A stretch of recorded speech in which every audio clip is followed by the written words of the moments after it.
Hey, what's up, DWO? It's your girl, Denise, and it is Friday night, October 17th. You guys know what that means. We are here to watch some Smackdown. And today they're actually in my not neck of the woods, but like at least in my state. They're in San Jose. So definitely a lot further up for me, but regardless, at least they're in Cali. Anyway, so happy to be here with everybody. Can't wait for today's show. Curious as to what's gonna go down specifically with Jacob Fatu and Drew McIntyre. I saw that PW Insider basically reported that they were pulling the match off. However, the last tweet that I saw from Triple H, they were still promoting the match. So we'll see what ends up happening with that. So we'll find out. But yeah, it's a bummer. I just hope that Fatu, is okay. And if he has to be out, I really hope that he's not out for long. So yeah, it's looking, Matt, I saw your tweet, your post here, and it said that it was, PW Insider's report had said that it was going to be Cody instead. Hold on, guys. I got to fix my chair. My chair. Hold on, it won't go. There it is. I was trying to get it up. Blue Chew, promo code Denise if you can't get it up. All righty. But yeah, guys, by the way, yes, today's the first day that my Taylor Swift, The Life of a Showgirl new merch came in. I've only gotten one shirt so far. And this is the shirt that I got. So hold on, check. Let me see if I can zoom out. Hold on, so you guys can see the whole thing. Okay, hold on. You can kind of see the whole thing, but not too much. But let me back up. All right, that's the most I can back up. Check it out, T-Swift, baby. Anyways, that's the new t-shirt. So very happy. This is my first piece of official t-shirt for this era. So I'm very thrilled to be wearing it on today's show. So feeling good. Always nice when we got some T-Swift around here. Okay, I'm still waiting for the show to start. We're almost there. It'll be getting started in about 1 minute. Also, all right, I don't want everyone to see my sides because there's nothing there. So it looks kind of weird. Way too weird. Cloud says white shirt, I'd be too scared to wear it. So one of the things that I did today, hold on, Smackdown starting. One of the things that I did because I do my makeup, I get dressed first and then I do my makeup.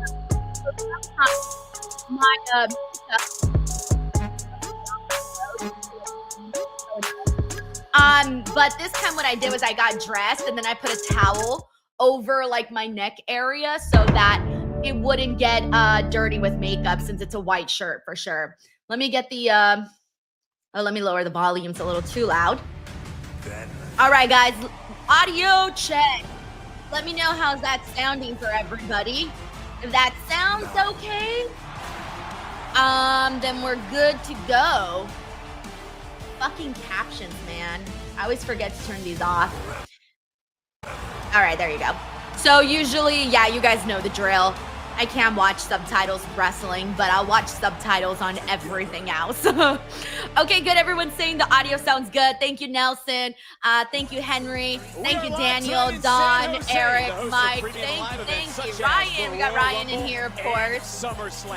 Tiger Claw says, so what are the odds AI booked tonight's SmackDown because Triple H is too busy jumping around? Guys, I don't want to see AI booking wrestling. Let me tell you right now, when I saw that report that came out, I wanted to cry. I was like, no, we can't do this, guys. We cannot get into this era where we got people using AI for wrestling creative. No, we can't do that. We just can't.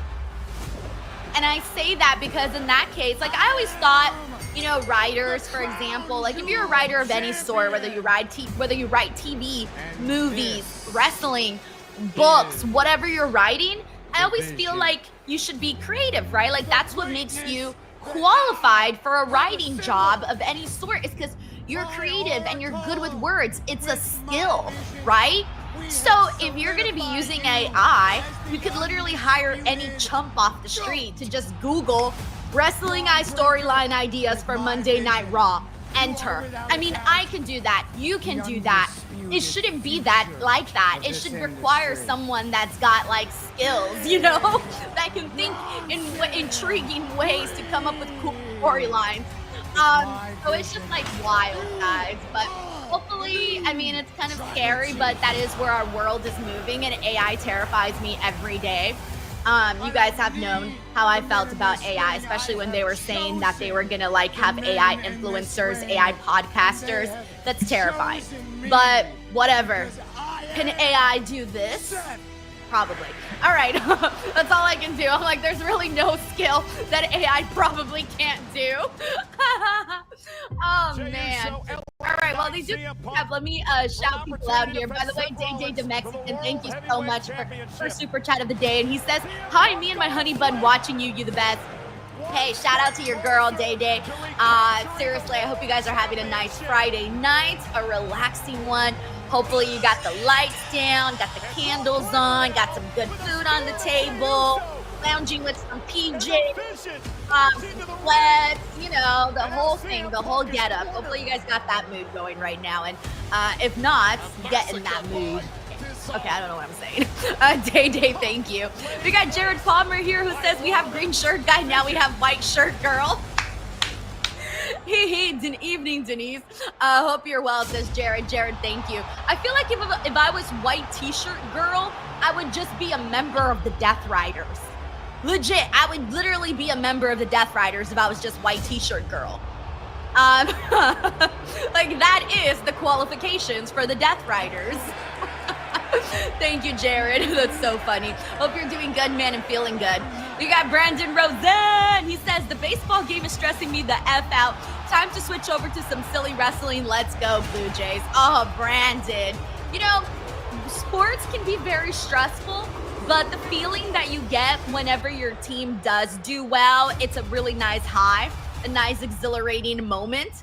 However, when your team is the Jets, for example, you just have depression. Thank you, Brandon. Hope you're doing good, man. Ladies and gentlemen, please welcome the General Manager of Smackdown, Nick Aldis. Oh, Nick Aldis. Oh, I think they're going to maybe announce the change to the Fatu match on TV. Smackdown. I'm thinking that's what they're doing. Now, as many of you know, there is a contest scheduled for tonight. Oh, yeah, that sounds like that's what they're doing. McIntyre and Jacob Fatu. Now, I am out here to inform you that that matchup is now a #1 contenders match for the WWE Championship. But then he's going to say that Fatu's not in it, though. Watch. Which means the winner of that match will face this man. Wait, so Fatu's still wrestling today, then? I thought they said he wasn't. Okay, I'm gonna let this play out because I would much rather have Fatu actually wrestling, right? Let's see. Well, let's see what happens. Let's see. I'm a little bit on the edge of my seat right now. Y'all know your girl is a big Jacob Fatu fan. Hey, Cody Rhodes looking like Sherlock Holmes today with a fancy coat. He's got the Sherlock Holmes vibe today. Hey, Brian, he says, hey, Denise, I'm going to Smackdown next week. Oh, hell yeah, Brian. Where is it at next week? Let me know.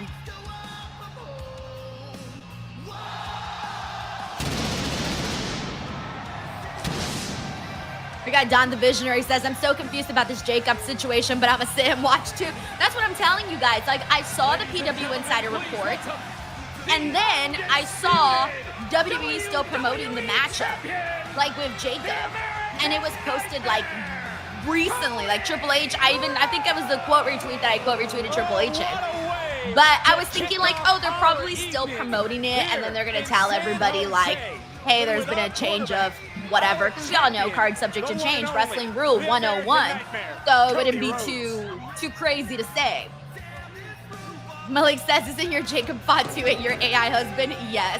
I should know if this is a work or not. So. Here, scrap everything I just said. I know everything that is happening with Jacob Fatu. I really don't know shit. Whoa!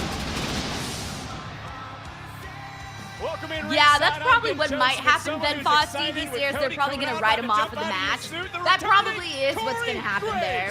Hey, like Ryan Sully says here, Vic Joseph. Yo, shout out to Vic. He's on commentary today.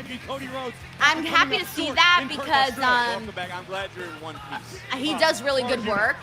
Reports of my demise have been greatly exaggerated. And mind you, he works with Booker T, so he's got to like keep him in line. And he's filled in on Raw, I believe, not too long ago. So the fact that he's here on SmackDown now, filling in again, is really, really great. So it's good to see that, man. Really good to see that. I love that. Alrighty, we got hey, what's up, Kid 1091? How's it going? Scott Collins says, I don't get stressed being a Jets fan because I know they're going to lose. It is so sad. So sad. Hey, Jolie, thank you so much for the kind comment, and I'm glad you've enjoyed my wrestling costumes of the past. I've been working on all of the recent ones too, so we'll see how they turn out. We'll see. We'll see. Cody Rhodes. Cody Rhodes. Oh, that's cute. I like when you got a nice moment with the fans. This past Saturday at Crown Jewel, Seth Rollins beat me.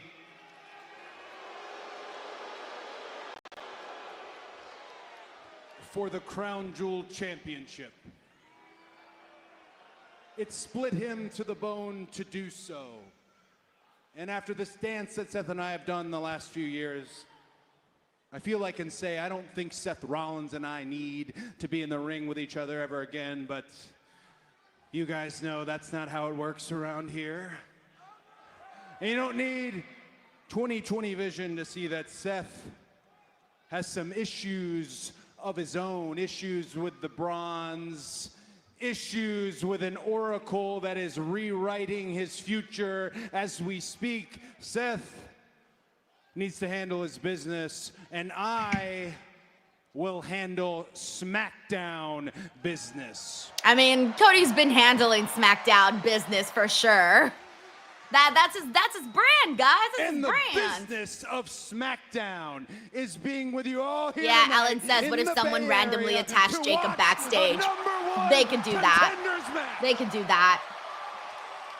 PD says, crazy, I've only missed one SmackDown so far. I'm on a streak. You've Now, I missed heard less our general SmackDowns manager than said I have. earlier, I've missed who's more it SmackDowns going than to that. be? Will it be the Scottish Warrior, Drew McIntyre?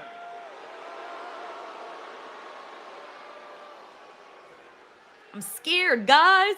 I don't want Jacob Fatu to be injured. I'm gonna try it again. Especially because I was already feeling Will it this be feud. the Scottish Warrior, Drew McIntyre?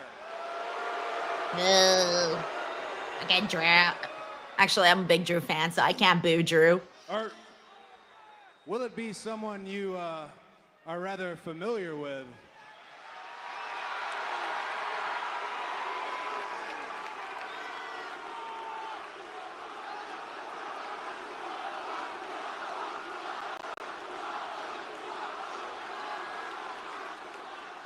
Someone from right around here, the Samoan werewolf, Jacob. Damn, Fatu. guys. Look at that reaction for Fatu. Damn, I really hope he's not I out, don't know how man. this one shakes out, but I do know I will be ready, and I do know it's Friday night. The lights are on bright, and the roads to Saturday night's main event runs through San Jose. Okay, so as of right now, they're still making it seem like Fatu's in the match. But again, they could easily, write him out some way somehow. So we'll see. I hope not, man. But I'm hoping for the best here, guys. I'm hoping that maybe there was a pivot of some sort. And look, there's the MFT looking flashy. Damn, they're all matching. They look like those family at Disneyland that all wear the exact same outfit. Tranquilo. Couple more pictures, okay? You can wait for your turn. Wait for my turn. No. Yeah. Phoenix, you're done. Now, move. What is your problem, Solo? I don't have a problem. No? But you do. Really? They really? Right after the guy just did his photo shoot, they're gonna attack him? Come on now. When I say you're done, you're done. Take his ass out. Bruh. They all just wanted to take poor Ray Phoenix out so they could take their little group picture. Look like they have friends. Trying to be cool and shit. Hey, they didn't even take their picture. Y'all wanted to take your picture. Take your picture. They didn't even take the picture. Come on now. Oh, man.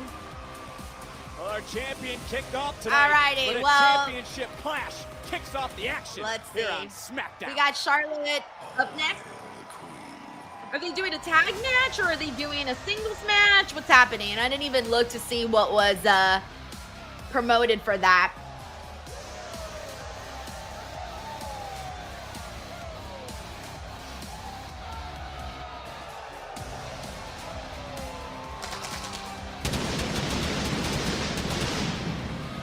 Oh, yeah, that's right. Thank you, Ryan. I completely forgot about that. The Soruka matches this week. Oh, my favorite theme.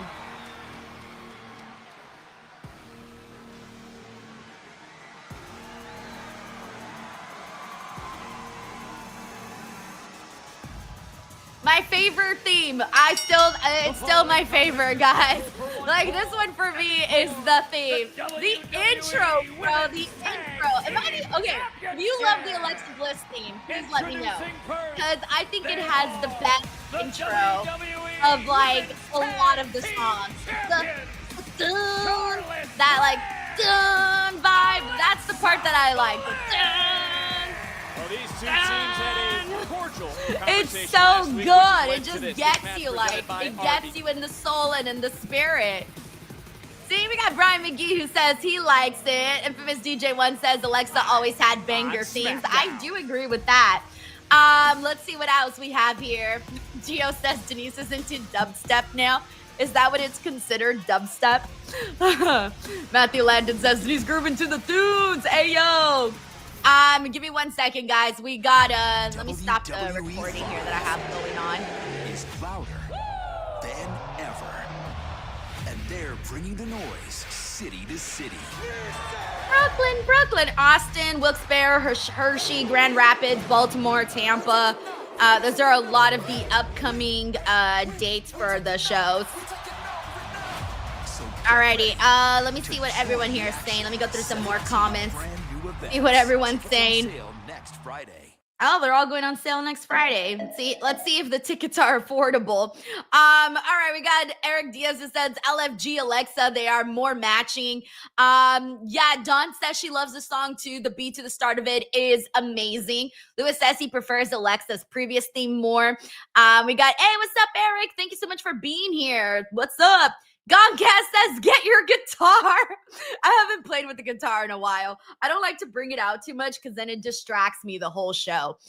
We got the Sniper who points out that they're both wearing some pink and black now.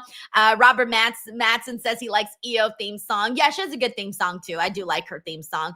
Hey, what's up, Ebony Prince? You're with us here today. Ebony, I hope you're doing well. How's the weekend about to get started for you? Hopefully it's good. Yee. Alrighty, let's see what else we got here. What? Charles Corretto, what? He says, to be honest, in my head, Taylor Swift is a better wrestler than Charlotte Flair. Enough said. What? That is super random, Charles. Oh my God. Gio says, if Denise was ever a raver, she'll be dubstep basshead. I don't even understand the words you just said, Gio. I didn't even know like that. I thought like if you were a raver, it was like all one category. I didn't realize that there was like subcategories of a raver. I like raver, like rave style, like the clothes, but Lord knows I would never go to a rave. That looks horrible. I say it looks horrible because you're like sweating with other people and I don't like other people's sweat. which is why I don't work out at the gym. It's a thing. I don't know if anybody else is like me, but I don't like being around other people's sweat, including my own.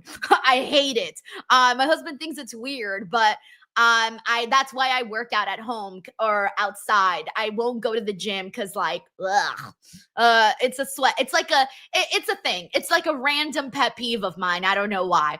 Anyways, let's see who else we got in here. Shout out to Bryn Hawking. We got Ahren in here with us. What's up, Ahren?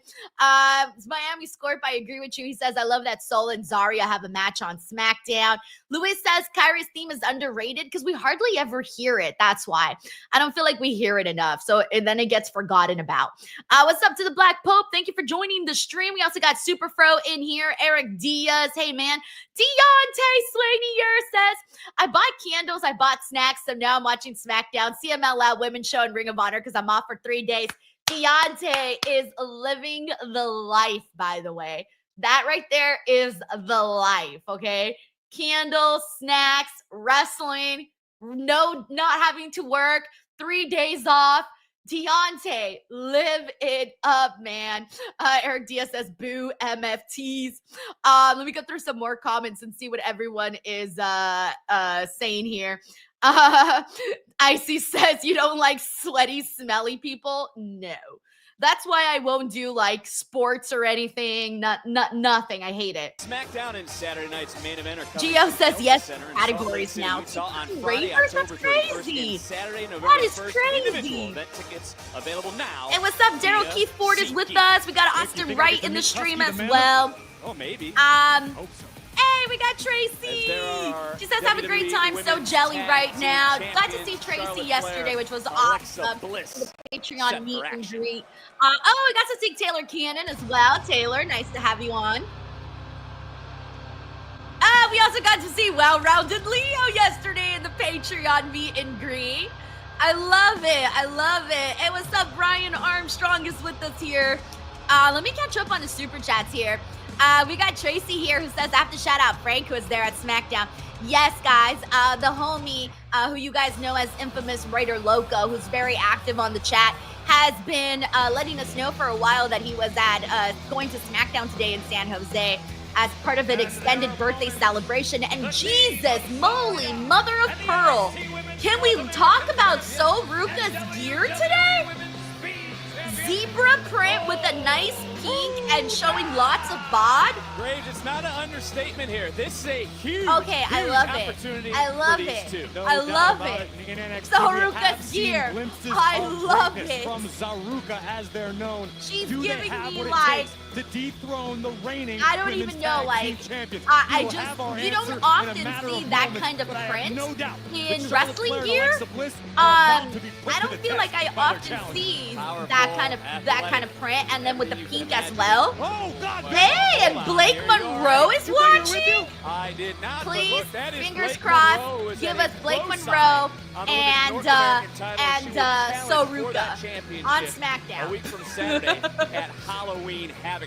I'm like, let's do that. Let's do that. I want to see that. Trouble at home, Vic? My bad. I apologize for that.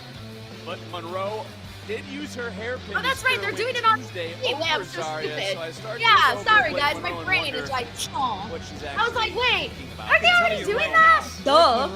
I'm all over the place today, guys. I watch too much. It's all blurred into like one whole big giant schlob. That is brilliant strategy. Capacity crowd here in San Jose. What a matchup this will be. And of course, you take a look at someone like Charlotte Flair, Alexa Bliss, I think we can agree with this. All right, let's see what we got. Thank you, Tracy. In NXT. No doubt. We also got the chairman. Hey, chairman! I'm not sure if you tuned into the NXT post show, but I did read your super chat that I missed on the Monday Raw post show, on the Tuesday post show. I was hoping you got to see that. I'm not sure if you saw. I left you a comment on YouTube, so hopefully you did get to see that. Thank you so much, and I'm so sorry I missed your super chat on the Raw stream.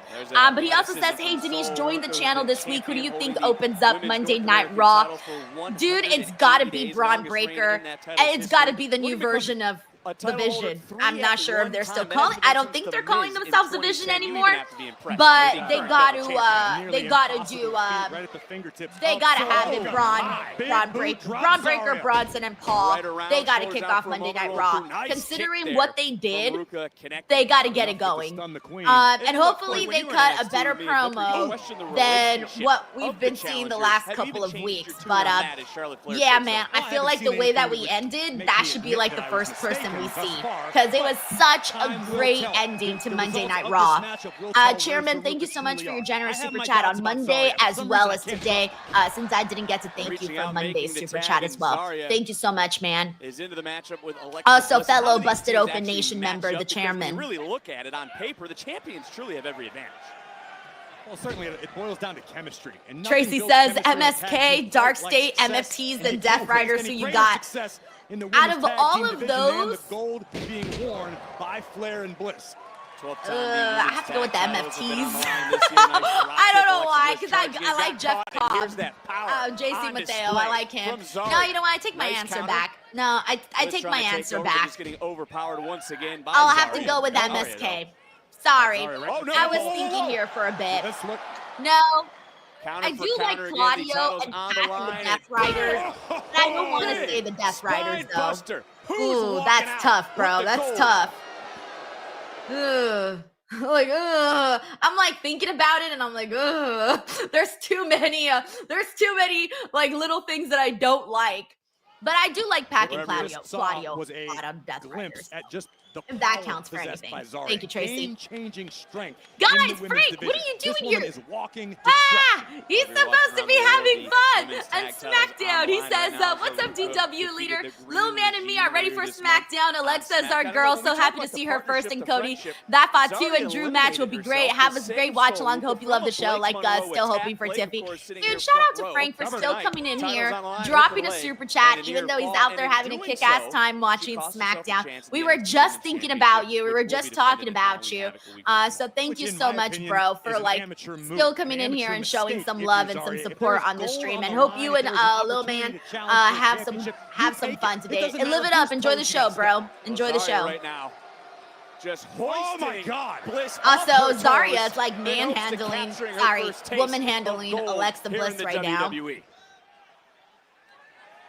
Power personified is Zarya. But Zarya needs to be careful not to get overconfident. She is in the ring with two world-class veterans of We got Jared Palmer here who says, do you see a heel turn tonight from Zarya? Bro, I have been expecting that damn heel turn every single appearance that they've had for like the last 8 months. And it still hasn't happened. At this point, I've lost hope. Whatever the champions have to tell themselves to prepare for but battle, I think that more and more has been happening, right like the Battle Royal, for example. Zarya lost her, Solo gave Zarya her spot in the Battle Royal on NXT, and then she got her ass kicked by Blake Monroe, and then afterwards, Zarya went to go help her, thus eliminating herself from the Battle Royal, missing out on the opportunity. So unless she starts to present Ruka for that, we've got new champions. she's got to at some point. She's probably going to cast blame on her for that. Oh, another drop kick. That one, precision. Ruka dragging Bliss out. Cover. That left shoulder, right shoulder, excuse me, just getting off the mat. I peeked up to see Charlotte Flair. You almost see, I don't want to say concern, but you can see a look of worry on the face of Charlotte Flair in this moment. Can you blame Charlotte Flair? I do not blame she was a fraction of a second. Look, inside cradle by Bliss. Shoulders down to retain and a kick out. So whenever they do decide to finally have Zarya turn on her, I'm going to be happy about it. Thank you, Jared. If Alexa Bliss gets pinned, they lose the title? Exactly. It's not hard to understand the frustration of Charlotte Flair right now. Well, the door just opened, soul to the outside, and this is that moment. Yeah, we got Jolie here who says Blake Monroe when she hits the main roster is going to be lit. Yo, for reals. For reals. It's Sol Ruka, bam! I gotta admit, Vic, I am very impressed thus far with the challengers. Ruka and Zarya beating Charlotte Flair and Bliss at their own game. And Andrew Penajota says, why aren't you going to TwitchCon this weekend? Zarya back in, and the challengers have done I'm a at nice work. job of cutting I'm like, this I'm at ring work. in half. I don't really go to like One more time. conventions Continue to unless apply like the I'm there offensive for a pressure. specific Double reason. team Like, I don't go connects. just to like Another hang cover. out, which I Title on probably the should, line. right? Because I'm Is pretty it sure enough it's like kick good out? Who's networking. walking out? But Tag team nah, I champions. gotta be at home working. I'm like, I gotta be at home working, honestly. Back live on SmackDown here in San Jose. The All right, women's we're back tag here. titles on the line, SmackDown. and the challengers have been in Showing control. Blake There's again. Blake Monroe, who will challenge Sol Ruka for the NXT Women's North American title a week from We also got tomorrow. Terrence Halloween Matthews Cap- here. Says, so you heard about the moments injuries away and the from NXT seeing Sol call-ups, Ruka question get mark. not one, not two, Seth but being 3 injured title is rounds a away. shocker. Of the nerve. So Zarya I haven't lost her seen footing trying who to they're climb up the planning on ropes calling in up from reverse. NXT. I have maneuver not to seen pull that, off, but so I look at don't this know. power once again. And then in terms Bliss is of like the hopeless. injuries, I did see the stuff that was reported by Zarya in this PW match. Insider She's about impressing Jacob you Fatu even. and all You of are that. personally impressed. Seth Rollins So being great, a little injured separation, and now, was Grace, you gotta definitely a agree with me surprise. here. I got to tell you, man. Bliss desperately was, needs to make a tag right now. No There are doubt some about it. people that are Charlotte Flair even desperately like, wants oh, to what enter if the it's a fray. work like last Charlotte time? reaching out I so don't close think as so. Bliss and Zarya again. But Whipping hey Bliss man, back it's at the wrestling. last Injuries moment. Zarya, legitimately think do this. happen. What if an NXT And it tag always team sucks could whenever take the someone women's does tag titles legitimately to get NXT injured. Tuesday Thank you, nights? Terrence. That would be huge for the brand. It would bolster an already red-hot women's division on Tuesday nights. And around the world we go. Look at this power from Sol Ruka. Face plant. Tag made, and you know what? You could be now looking at maybe the next tag team champions as Zarya, Sol, measuring Bliss, and Bliss just getting out of the way at the last moment. She moved. The challengers got a little Zarya. too cute, a little Should overconfident. have stopped it. You were able Not to a see that she luxury you can moved. afford when you're dealing I with blame someone Zarya like for Alexa that. Bliss. Zarya got JK, caught. it's not really her Bliss fault. now trying to make her way over. Sol Ruka running interference. She didn't catch on. Charlotte Flair moments away, reaching out. And Zarya again. Bliss kicked off. Reach out. Make that tag, and Charlotte's legal. Okay, Charlotte tagged in. And She's Flair going in. looking to fly. Charlotte Flair taking out both challengers. Beautiful crossbody. And here come those trademark Flair chops.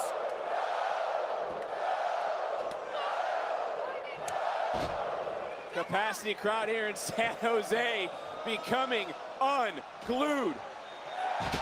Talk about Nice. athleticism. How about Charlotte's that feeling athleticism? herself. She's like, let's go. Come on. You can tell. You can always tell Who is in when there's like that control at the extra moment. rush of Super kick under adrenaline the in jaw, somebody. rocking Zarya. Zarya caught with a second one, bouncing off the top. I think it's like coming in fun for third Charlotte time, because still she's off the working chart. with new How in the hell girls, is you know? Zarya still standing, but she's not standing anymore. Flair right now. I want to see Popping Charlotte right take the back up. soul snatcher. No, That's she really to, told Soul to suck the it. opposition. And when you're the most decorated woman in WWE history, you can afford a little disrespect from time to time. Well, I mean, like, yeah, and you can tell people Flair taking to Zarya suck down it when into you the are, cover to when you retain, have hook all up of the those leg, and accolades Zarya like able to Charlotte get the Flair. left shoulder just off the mat. Charlotte Flair now, you know, and then this is the thing when we talked about earlier at experience. Flair, Bliss, they've been in the deep waters of a championship matchup. Can't say the same for the challengers. Tag was made. And that's what it could all boil down to is experience. Big match experience. High pressure. Sol! High All right. pressure experience possessed by the champions. Not so much I like by the seeing challengers. Soul That and can all Charlotte in the change ring with the together. It's W very tonight. satisfying. Sol hitting anything that moves right back in, and we could be moments away. Jesus, Oh, this suplex cameraman out the corner. on the Charlotte left Flair's side down. Sol Ruka now. of the ring Flair stinks, in her bro. sights. That's like Oh, two she got times caught. already. He Sol was got all caught. over the place, being Charlotte sloppy with Flair his wants camera to work. return. Got her the Boston Crab, and that is cinched in deep. Sorry. Leg I'm like, counter, sorry. There's just little cover, things that I kick notice out. every now and then. Whoa. When I see the camera Very, like very this, it's like, Victory bro, for Sol Ruka get and it Zarya. together before we get to Figure that four, shot, counter for a man. moment. Right Here back it up. comes. Oh, Sol! Soul Snatcher. Snatcher! I wanted to see Charlotte take the Soul Snatcher. Bliss Oh, saving the Alexa. match. Oh, I was about to say, man. Corey, imagine thought we had Charlotte, new imagine champions. Sol How about the gold was coming to pinning NXT? Charlotte. Like, that You would and be me pretty both, Vic, massive. but Zarya sending Bliss back to the outside of the ring. Bliss out of the way. Well, Bliss now turning things around.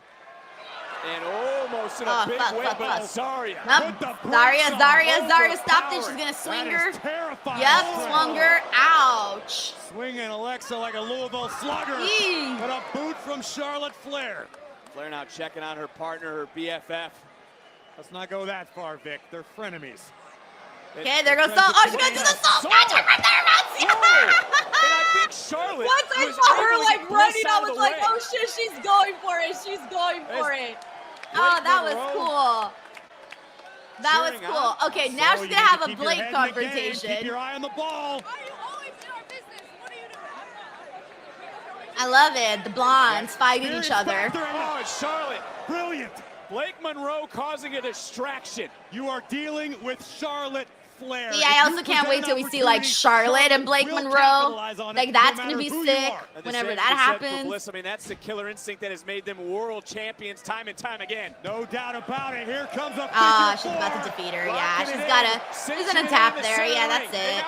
That's it. He took her out early. She hit that knee on her. I'm looking around. I can't find Zarya that anywhere. Plus that. Charlotte realizing it, going right back in. Oh, never mind. She's going in for more damage there. That pressure, and again, it's that killer instinct. Now I think she'll tap. Relentless effort from yep, Charlotte. now she'll tap. Figure eight, middle of the ring. Now she'll tap. Nowhere for Soul to go. Wait, for Soul to move. Now she'll Soul tap. trying to fight. Soul okay, now she tapped. And the I was trying to get like the right timing. I'm like, now she's going for it. No, she's gonna go for it now. Wait, she's gonna go for it now. Oh my God.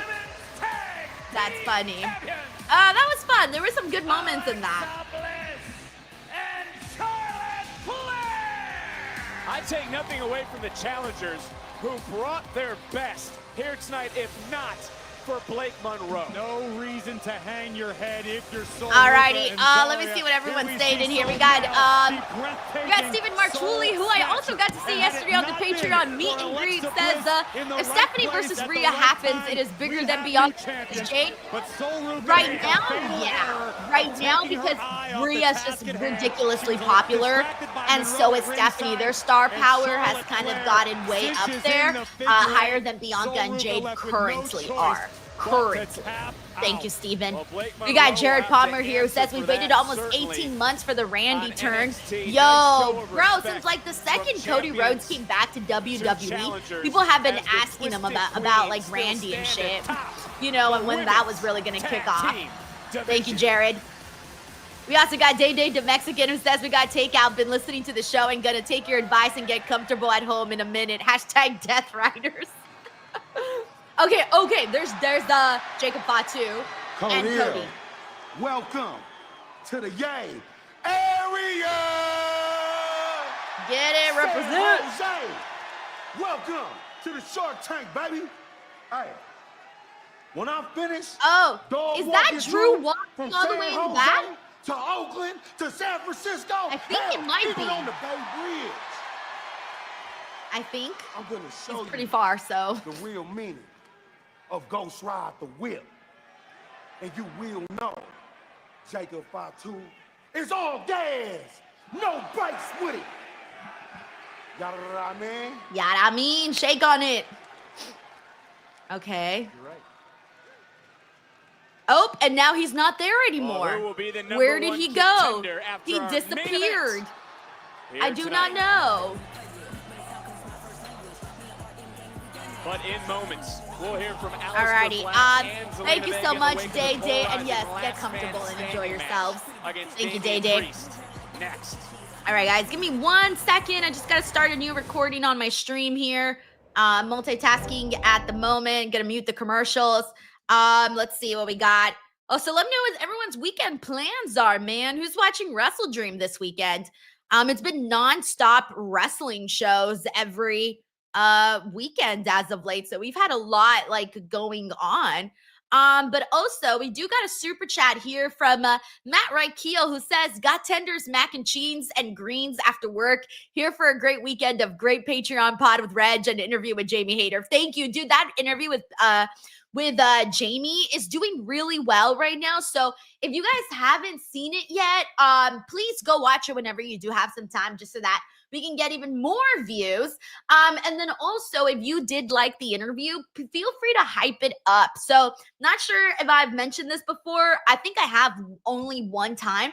But YouTube has a brand new feature where you can hype up people's videos if you like enjoy them. So like if you enjoy someone's video, you can hype it up. And basically what that does is it tells the YouTube algorithm, hey man, I really liked this video. You should show this video to other people that would also like this video. So it's like a really good way of getting videos and smaller channels to like blow up and stuff by hyping up those videos. And I believe you can do it. I forgot if you do it on the YouTube app or the desktop or both, but if it's not an option in one of those, then it's the other one that will give you the option. I just forget which one's the one that gives you the option, but yeah, so if you did enjoy that one, that would be a really good one to like hype up if you haven't already. Alrighty. Thank you so much, by the way, to Matt Reichel, and enjoy your tenders mac and cheese. Today I had a bean and cheese burrito from Pollo Loco. And then I had baked hot Cheetos today. I hadn't had baked hot Cheetos in like I don't even know, a very long time. So I was like, screw it. I'm getting baked hot Cheetos today. Thank you, Matt Reichel. Alrighty, let me go through some more comments and see what everyone's saying. We got Scott Collins in here who says, I will be following your stream tomorrow. I can't afford the pay-per-view. Dang it. Well, I'm glad that you'll be here and hopefully you'll get some enjoyment hanging out with Reg and I as we check out that show. Let me go through some more comments here. We got James Irving who said he had a grilled turkey bacon Swiss. Ooh, I love bacon Swiss. Sandwich with grilled onions for dinner tonight. That sounds really good, actually, James. Yeah, that sounds really good. Malachi says, how do you hype up a video? Because I have a channel. That's why I'm asking. So basically what you do is when there's a video that you like, you can't hype your own videos, by the way. You got to hype other people's videos. But basically what you do is you go to the video and in that section where it says like, subscribe, right in the bottom, it is right there. The option is right there to like hype up the video. You just have to kind of like look through it. So it's all right below the video. You won't see it. I believe you can still see it on your own video, but you can't actually hype your own video up. Like you can hype other people's. And I think you can do 3 hypes per week or 5 hypes per week. I forgot if it's 3 or 5. But it's a really good way, like I said, to get videos out there and promoted. And so we got to spread the word because it's still a relatively new thing and a lot of people don't know about it. And I keep forgetting to promote it. We got Big G here says, I'll be listening to Denise doing the Wrestle Dream watch along. Yes. Lewis here says, my weekend plans match study and workout. See, I like that productivity right there. We got Miss WWE Girl 2 in the chat says, I'm not watching Wrestle Dream because I'm celebrating my birthday tomorrow night. Miss WWE Girl 2, happy early birthday if I don't get the chance to tell you tomorrow. And I hope you're having hope you have a good celebration tomorrow. All right, and we're back on SmackDown. Alrighty, let's see what we got here. Ron Stahlup says he forgot about Wrestle Dream. Well, I'm glad I reminded you. Clown says he's working at 6 a.m. Saturday, then 7 a.m. Sunday. Clown's an early bird, but he's getting the work done. You do you, Clown. You do you. All right, we got an Aleister Black promo. Video vignette. Of? 4 weeks, no months. I've been setting this in motion. The reality is, everything I have done has been a... Oh, yes. Now Zelina's officially there with him. Cool. And I've not felt this accomplished as me aligning with my wife. This isn't new. This was always part of the plan. Always by our design. This was the inevitable truth. None more methodical, because none more violent than my wife. We are not the infection. Ooh, she's got the snake all over her. Shows it. See, I'm not a big fan of putting all my cards on the table, but I'll let you know this. We are what you would perhaps call a necessary evil. We are the balance. The venom isn't poison. It's salvation. Ooh. She had that snake all up on her face. Move over. Mickey Yikes. and Mallory Knox. I'd be Alistair mortified. Zelina. Mortified. The future here on SmackDown, a little darker for everybody. I couldn't have said it any better. But right now, Corey, I want to go back to last week here. All right, let's see what we got here. It was when Shinsuke Nakamura made his return and answered an open We got challenge infamous from DJ One who Sami says real Zayn. couples What a working matchup, together is a the back win. and Yeah, I'm forth with it you, was man. Until this happened. changing Julian the Clark whole says back complexion being a valet. of the No, matchup, wiping out she's Shinsuke, good in then that turning role. the focus Honestly, to the I feel like champion, this Sami is actually Zayn a good thing himself, for her. And it would be I'm the on board with return it. out of nowhere. The MF. Miss WWE girl says it's like Britney Spears with the snake. Yeah, Britney Spears rocked it, bro. And she came out with that snake, and she was like singing and dancing and all of that. Iconic. It's Britney, bitch. And Yeah. that man, Tiger Claw says Sikoa. she'll never be Jake the Snake. I want it to be big. Big. Think big. I'll Right. take it into consideration. Thank you. All right. Hey, Nick. Sammy. Nick, what's going on here, man? I'm supposed to do this U.S. title open challenge. I'm not even on the show tonight. Okay, look, Sammy, you know I'm a big supporter of the U.S. Open No Challenge. open That's why I challenge signed off today? on it in the first place. Right. But look, here's the thing. First of all, I wanted to make sure that Shin got a proper rematch, okay? And Shinsuke's not here. As you know, he's still in Japan. The other thing we have to take into consideration are the MFTs. I saw what they did to you last week. And to Yo, Shinsuke. suck a And look, nut, they're Nick already causing Aldis. trouble for me tonight. I can't have any more of that happening with Nick, the MFTs running Sami around. When Zayn's is that open how challenge things is the work best around thing on the That's not show. how it works. That's not how I work. What, I'm supposed to just hide back here? We're supposed to be intimidated because bullied and hide in the shadows? Because what? Because they got a problem with me? They got a problem? They got something to prove? Nick, I'm sorry. It doesn't work for me. No, this actually means something, Nick. Okay? This means something to me. This means something to the fans. This means something to a locker room full of guys who are hungry for opportunities. Nick, I'm sorry. I'm going out there. I'm Good. going to defend this United States. Good. Good. I was about Anyone to who say, wants don't peace knows where to rob find us of some of my Because I'll give them favorite SmackDown moments. I look forward to Sami Zayn's open challenge every time. I'm guessing The Miz is going to answer it. I'm good. Oh, The Miz is going to answer it. We're going to have an open challenge, and it's next. Alrighty, let's see what we get out of it. I was like, yeah, let's effing go. Let's effing go. And then I was like, oh, The Miz is answering it. Oh, okay, yeah, sure, cool. Ayo, thumbs up.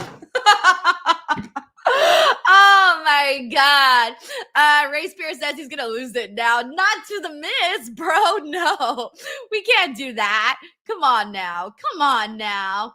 We got Sucho here. Miz is awesome. I do like The Miz, but yeah, I was just expecting like we've been doing good. These look, it's most likely going to be good. But what I'm saying is that I tend to prefer like when we had Rey Fenix out there and Carmelo Hayes and Javon, you know, those kinds of performers tend to have even better matches. So that's why I kind of wanted to see that. But hey, we'll see what they do. If it is The Miz, which it's most likely going to be The Miz, let's see what we get out of it. Oh, okay. Tanisha Hicks here says, I predict Carmelo will spoil this. Didn't Carmelo get attacked? Didn't The Miz attack Carmelo last time when he was going to answer the open challenge for a second time? I'm pretty sure that happened, didn't it? So then Carmelo should go out there and see. Okay, everyone's saying yes. Okay, so then in that case, Carmelo should go out there and attack him. Thank you, Jay Grouse. And then Alistair took his spot. Okay, see? Come on, let's get to that. Let's have Carmelo go out there and get some revenge for what he did to him. So let's hope for it. Fingers crossed, fingers crossed, fingers crossed. Let's see. I don't know who else though. Like who else we haven't seen face Sami Zayn that would be kind of cool on SmackDown? I don't know. Maybe somebody like, you know, I'd kind of want to, I mean, I don't think they'll have like Jeff Cobb answer his challenge. I don't think they'll have him do it, but he'd actually be kind of cool. I would have actually liked to see him wrestle Sami Zayn. Maybe that would be a cool option in my opinion. I'm trying to think what else. People are saying Oba. I mean, Oba would be great, but I don't know if they're doing it today. That would be awesome, though. People are saying Ilya Burrow. I've been waiting for Ilya forever. I'm like, I can't wait for him to come back. When Ilya comes back, I'm gonna be so happy. That bro is so intense, man. He's one of the most intense guys on the WWE roster. Malachi says maybe a returning Kevin Owens. No, I don't think so. I feel like that Kevin might be out just a little bit longer since his situation seems a little bit more serious, you know? Yeah, so I don't think so. Sucho says Dark State. Sucho, go to the corner. You're officially on timeout. You're on timeout for this one. Oh man. Lewis says Johnny Gargano would be cool, but he's doing tag stuff. But I feel like even if you are doing tag stuff, like you should still be going out there to do a match, like a singles match. And yes, Johnny Gargano and Sami Zayn would go ham. And that's the kind of shit that I want to see. Like if you were gonna do tag teams, I would want to see Alex Shelley versus Sami Zayn, Chris Sabin versus Sami Zayn. Who do we just say right now? Sorry, my brain immediately erased it. Johnny Gargano versus Sami Zayn, Tommaso Ciampa versus Sami Zayn. You see what I'm saying? Like there are options in the tag team division too that you can use in those spots, but they like to stick to things. Morning cartoons are back. All right, we're back here on Hogan's Rock and Wrestling are now Smackdown available on the WWE Vault YouTube channel. Episodes post first thing Saturday morning. So head to YouTube.com. James Irving says Wheeler Yuta. All right, James, you're out. You're in timeout too, bro. You're in timeout. Nostalgic WWE archive content. Here's a look that's the at San Jose Museum of Art. Oh, looks nice. I'll check and see how Captain Lou's doing. How you coming, Captain? Captain Lou? You okay? Whoa! Tito, look at that. With all the dirt washed off him, Captain Lou looks just like the Hulkster. I am. They're showing the cartoon. And where's Captain Lou? If I were you, I'd check behind the shower curtain. He's in the little bubbles. All right, here we go, guys. Let's see if we legitimately get this Miz match or not. All right, everyone fingers crossed that Carmelo Hayes comes out and takes out the Miz. Fingers crossed. Leah Poroy says, what about Santos versus Sammy? Exactly. You see what I'm saying? There's a million more options of people we'd like to see. Taylor Cannon also says Dragunov might pull up. Again, fingers crossed. Fingers crossed. He's a determined champion, we'll always see. ready to defend his title.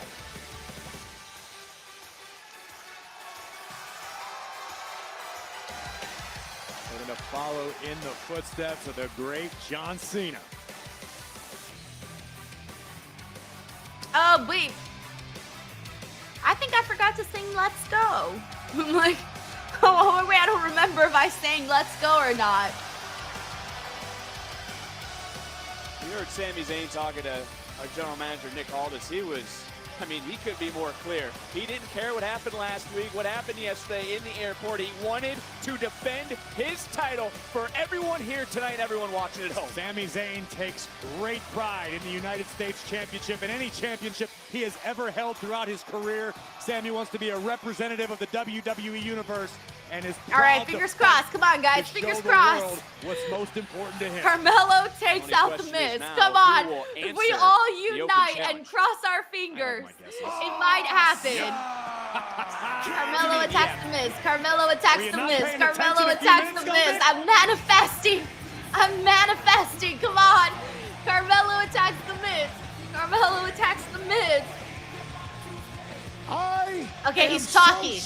Okay, good. Open challenges, treating that championship like a charity. Yeah, he did. Carmelo Hayes, give himself a little bit of payback. So happy together. He certainly did not. I can't see me loving nobody but you for all my life. Returning the favor just like Miz did to him. We might need a few more. All right, now let's see who really answers this open challenge. But Sami Zayn waiting for someone. Okay. Please be someone good. Please be someone good. Please be someone good. Yeah! Yes! Yes! Oh my! Our boy Ilya Dragunov! Alright, everyone cancel their motherfucking plans. Ilya has to defeat Sami Zayn here. I'm fucking ready. Let's go. Let's go. Let's go. Oh, you guys know I love Ilya. Ilya is like legitimately one of my fucking favorites. Like legit. Like legitimately one of my favorites. Superstars in the game today. Back after nearly a year away with a knee injury, the Mad Dragon is on SmackDown. I'm so happy. Intensity. Yes. You see in those eyes? I mean, there's. I'm trying to. Oh my God, guys! Sami Zayn versus Ilya. What did we do to deserve this? What did we do to deserve this? What did we do to deserve this? What a time to make a return. Sami Zayn made his bed. Now he's got to lay. Okay. Ilya Dragunov. Let's go, baby. Let's go. The United States Championship Open Challenge. Welcome back, Ilya. I think he should win, Sami, right? Like get Ilya ready. should win Grit this. your teeth. I feel like he What a should. night it has been on SmackDown. The fireworks at the start with the. Yes, Icy says this is gonna be a great match. Are you kidding me? Hey, he got a tattoo, like a new tattoo too. Right? He didn't have that before, did he? As I was saying, the fireworks at the start with Cody Rhodes. Then this is our second championship match of the night. And the return. I'm so happy. Ilya Dragunov, which, by the way, welcome to All right, let's go. He's like, yeah, I'm done shaking hands, bro. Let's fucking go. Let's fucking go. Lean muscle. I can tell he's like, I'm ready to go. I'm fired up, bro. I respect you, Sami, but let's get the party started. Trying to fire back. You know, he's got a lot of pent-up aggression after really a year hot away. start. I like that, Ilya. I can Is only that imagine he's very Dragunov intense in the ring, like doing his recovery, veins trying to popping get out back and in ring shape everything. and seething each and every moment that he wasn't able to do what he loves most. Well, I'm glad you bring up the word seething because before his injury, I mean, it was just masterful how he's able to balance all that rage that was inside him. Ilya Dragunov possesses a unique ability to turn rage into fuel. God, I can't wait till they run back Gunther versus Ilya. And aim it at Oh his my opponent. God. It has brought him great success. You, of course, Now that he's on SmackDown, I want to see Ilya and Drew McIntyre, Ilya, the Batu, Ilya, and literally everybody. Oh, maybe they can run back Ilya and Carmelo Hayes. They have great history together. I don't know if anyone on the Tremendous roster has the history ability together. to They had at embrace least pain 3 in really quite great some matches ways. on Ilya NXT. Dragunov. That would be kind of cool if they ran that back. Big combination offense, Ugly. There's quite a bit of options there that you can do there with Ilya being back now.